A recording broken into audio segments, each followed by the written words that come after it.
পরীক্ষা ভালো দিয়েছো অথচ মন মতো রেজাল্ট হয়নি? না, না, না, না, ভুল ভাববে না। তুমি পড়াশোনায় নিশ্চয়ই ভালো। আসলে তুমি যদি তোমার ভালো রেজাল্ট না হয়ে থাকে তাতেও কোনো অসুবিধা নেই।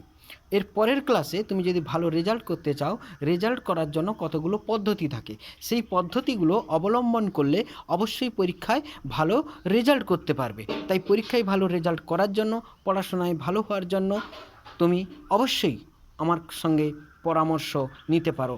আমি তোমাকে এমন কিছু বিশেষ টেকনিক শিখিয়ে দেব, বিশেষ কিছু কৌশল শিখিয়ে দেব, যার মাধ্যমে তুমি পড়াশোনায় ভালো হবে এবং পরীক্ষায় ভালো রেজাল্ট করতে পারবে।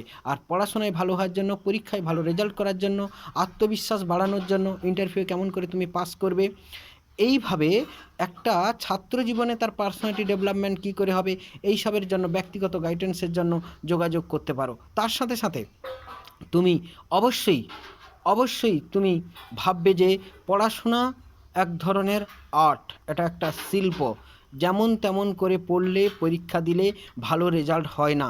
তাই তার কতগুলো কৌশল রয়েছে, এই কৌশলগুলোকে অবলম্বন করতে হবে। ভালো থাকবেন সকলে।